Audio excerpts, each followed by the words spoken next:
Ya, Assalamualaikum warahmatullahi wabarakatuh.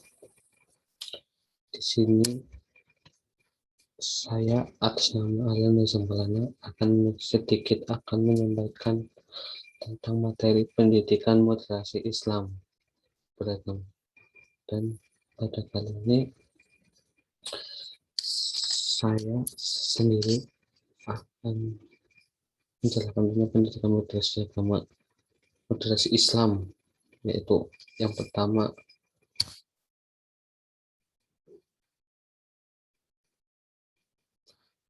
apa sih pengertian tentang moderasi? Apa sih, mengapa kita perlu adanya moderasi Islam? Ya, jadi langsung saja kita ke slide pendahuluan. Moderasi. Moderasi Islam adalah paham dan aliran pemikiran Islam yang mengajarkan keadilan, keseimbangan, keunggulan, toleransi, dan ukhuwah dalam rangka mewujudkan Islam rahmatan lil alamin.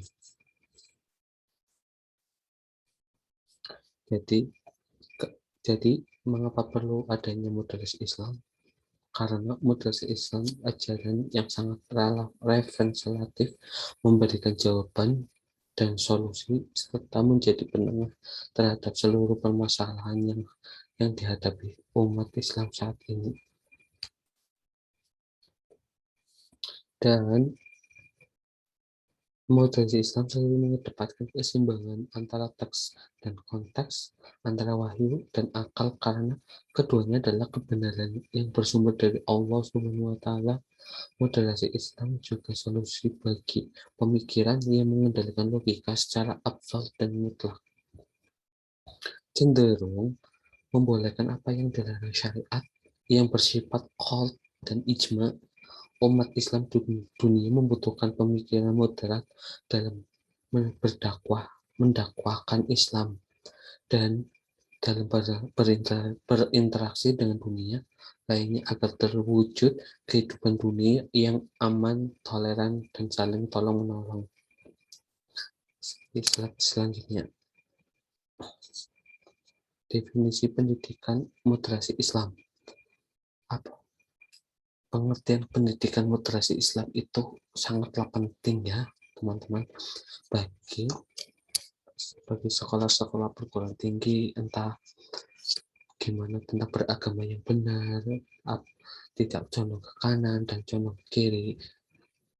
Jadi pengertian, karena pendidikan moderasi Islam itu, dengan adanya pendidikan Islam untuk mempersiapkan siswa atau siswi, mahasiswa atau mahasiswi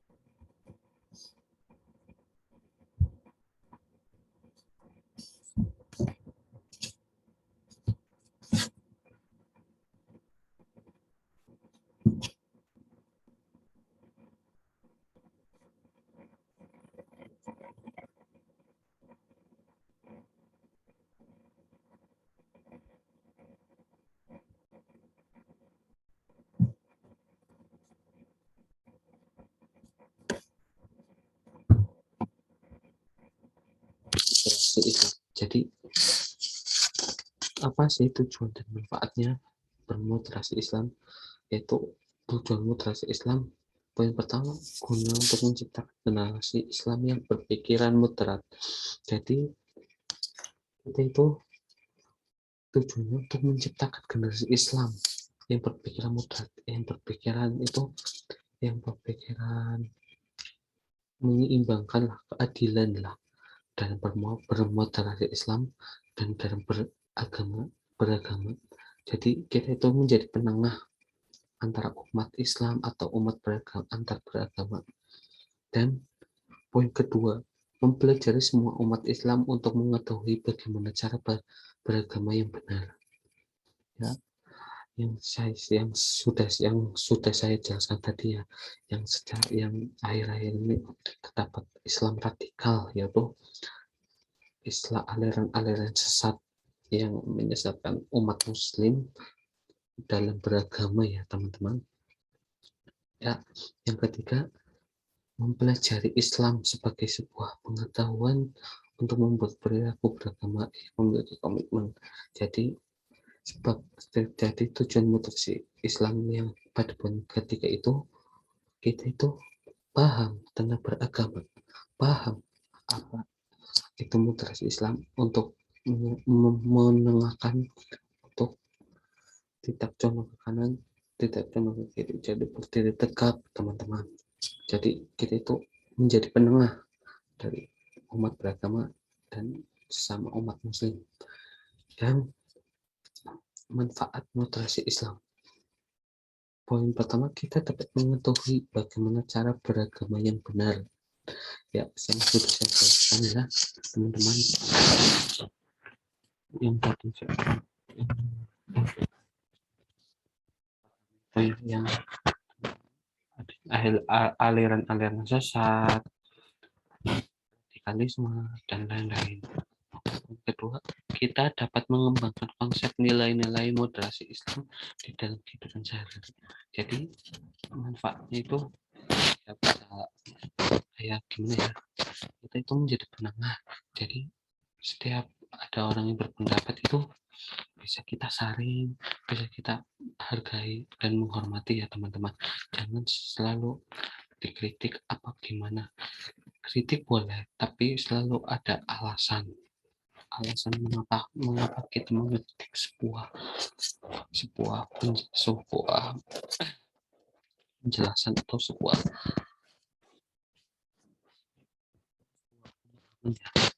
gitu ya teman-teman. Poin ketiga, kita paham tentang sebuah aliran pemikiran Islam yang mengajarkan keadilan, keseimbangan, keunggulan, dan tentang ukhuwah. Jadi poin ketiga tentang manfaat moderasi Islam itu, kita itu paham ya, kita itu paham tentang moderasi Islam. Moderasi Islam itu kan kita itu menjadi penengah ya teman-teman, umat Muslim atau umat beragama lainnya dan lain-lainnya. Nah, menjadi penengah, tidak boleh condong ke kanan, tidak boleh condong ke kiri, yang terdapat pada aliran i'tidal, konsep i'tidal ya teman-teman. Jadi kita itu adil beragama, seimbang dalam beragama, unggul dalam beragama, dan tentang ukhuwah. Kita harus menerapkan ukhuwah watani Islami. Untuk selanjutnya, landasan normatif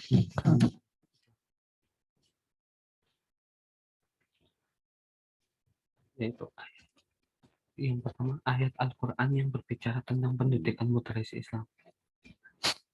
Itu penjelasannya, poin pertama, pendidikan moderasi Islam itu sangatlah penting, karena dengan adanya pendidikan Islam itu membantu kita mempersiapkan generasi muda atau generasi untuk berinteraksi dengan masyarakat, lingkungan sekitar, dan lain-lainnya. Jika tidak adanya pendidikan moderasi Islam, ini nantinya masyarakat akan sulit dalam berpartisipasi, akan bentrok lah gitulah teman-teman. Untuk menangani model pemahaman Islam radikal, dan tujuan adanya pendidikan Islam ini guna untuk menciptakan sarjana Islam yang pendidikan moderat untuk memadai berbagai macam pemahaman yang cenderung radikal. Ya, jadi kita itu harus menghindari lah atau jauh-jauh dari aliran-aliran yang sesat, akan cenderung radikal gitu ya teman-teman. Ya, apalagi yang bentrok antar sesama umat Islam atau umat beragama dan lain-lain gitu ya teman-teman. Untuk slide selanjutnya, poin kedua, hadis dan sunnah Nabi Muhammad tentang pendidikan moderasi Islam. Jadi penjelasannya ini, hadis Nabi Shallallahu Alaihi Wasallam yang terkait dengan makna moderasi Islam dalam as-sunnah moderasi Islam. Moderasi ternyata telah diucapkan dan dilakukan oleh Nabi Muhammad Shallallahu Alaihi Wasallam dan beberapa hadisnya yang dapat dimaknai secara bahasa. Nabi terkadang menyebut moderat bermakna keadilan, ketinggian, keberkahan, terbaik, dan seimbang. Begitulah seperti yang difirmankan oleh Allah Subhanahu wa taala yang Maha Tinggi, surat Al-Baqarah ayat 153 yang artinya, dan demikianlah kami telah menjadikan kalian sebagai umat pertengahan untuk menjadi saksi atas manusia. Al-Wasaf artinya adil, hadis riwayat Bukhari Muslim. Ada hadis ya tentang riwayat itu nomor 3091 dan Ahmad hadis nomor 10.646. Slide selanjutnya. Poin 3, pemikiran utama klasik dan kontemporer tentang pendidikan modern Islam. Jadi isinya itu Nabi Muhammad SAW, para sahabat dan para ulama Islam meletak dasar pemikiran Islam dalam menyepakati secara konsensus ijma bahwa syariat Islam dan pemikiran Islam harus berlandaskan dan bersumber dari Al-Quran, As-Sunnah, dan akal syahad yang tidak bertentangan dengan Al-Quran dan As-Sunnah atau dikenalkan dengan ijtihad ulama atau ijma dan qiyas. Ibnu Qasim al-Jauzi berkata, sesungguhnya benar atau salahnya serta valid dan sahihnya suatu pemikiran dan pengetahuan di dunia adalah ketika tidak bertentangan dengan Al-Quran dan As-Sunnah. Dan kajian tesis penelitian tentang filsafat dan teori pendidikan Islam Ibnu Qayyim al-Jauziyah. Ibnu Qayyim berpendapat bahwa sumber pemikiran Islam ada 3, syara, Al-Quran dan As-Sunnah, akal dan fitrah. Semua pemikiran yang bertentangan dengan 3 sumber ini adalah terletak tertolak. Adapun akal, berbagai sumber pemikiran Islam menurut Al-Jauzi adalah akal sehat yang sejalan dan tidak menyelesaikan Al-Quran dan As-Sunnah, sebab semua syariat bila ditelusuri dengan sama pasti sesuai dengan akal manusia. Oleh karena syariat yang bertentangan dengan akal sehat manusia akan keluarlah dari hikmah dan maslahat. Demikian pula fitrah yang dimaksud oleh Ibnu Qayyim al-Jauziyah termasuk sumber ilmu dan pemikirannya adalah agama Hanif seperti yang dimiliki oleh Nabi Ibrahim Alaihissalam atau kodrat asli manusia yang tunduk pada Allah Subhanahu Wa Taala. Untuk selanjutnya landasan historis. Poin pertama, peristiwa moderasi Islam pada sejarah Nabawiyah, yaitu fungsi tentang Rasulullah adalah sorotan bagi umatnya dan juga sebagai pendidik pertama dan pendidikan Islam. Dalam pendidikan di masa Rasul tidak lepas dari metode evaluasi materi kurikulum pendidikan secara titik dasar tujuan dan sebagainya. Rasul berdakwah kepada para jamaah haji awalnya dan ini menerima jemaah haji dari Yastrib semangat para sahabat dalam berdakwah sehingga seluruh penduduknya masuk ke Islam kecuali orang Yahudi. Untuk selanjutnya, poin kedua, peristiwa pelaksanaan moderasi Islam pada era Khulafaur Rasyidin yang berisi tentang kebijakan Khalifah Umar dan potong tangan saat menimpa caklek dan batasan tugas pasukan Islam pada musim pacaklik. Tidak memotong tangan para pencuri. Umat tidak lagi mengasihkan tangannya. Umat tidak lagi memberi seperti kepadamu Allah di saat Allah sudah mematikan mencatatkan Allah Pak bagi yang mengucapkan satu kali untuk kita Allah. Karena banyak suami yang suka bermain sementara hal tersebut itu semuanya ketika peristiwa moderasi Islam menurut ulama klasik dan kontemporer. Oke, anti mainstream Islam yang akhir-akhir ini kian menghancurkan dan membahayakan akhlak Islam. Jadi baik di Indonesia maupun di dunia, Rasulullah Shallallahu Alaihi Wasallam umat Islam akan terpecah ke dalam 73 golongan dan hanya ada satu yang akan selamat, yaitu Ahlus Sunnah wal Jamaah. Sembilan hadis Rasulullah Shallallahu Alaihi Wasallam sudah terbukti kebenarannya dengan keterangan umat Islam adalah beberapa golongan seperti dengan kalam sejarah hubungan orang kalam dimulai sejak peristiwa yang melahirkan tiga sektor baru, yaitu Khawarij, Syiah, dan Murji'ah. Tiga sektor Islam tersebut berdasarkan ilmu, yaitu ilmu kalam.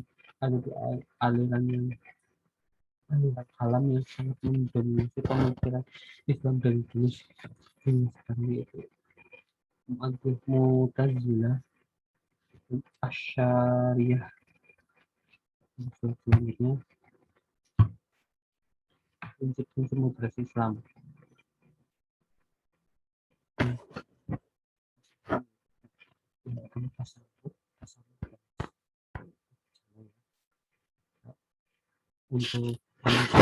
Untuk kesimpulan materi pendidikan moderasi Islam pada pada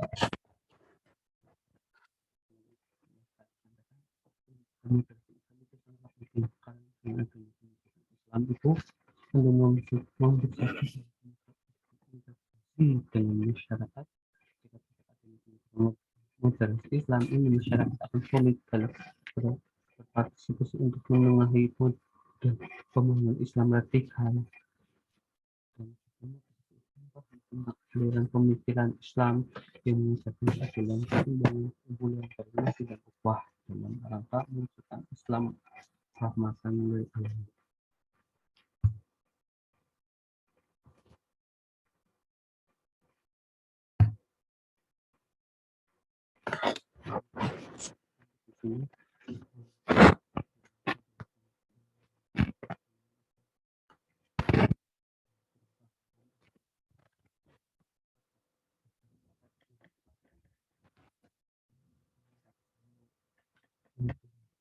Warahmatullahi wabarakatuh.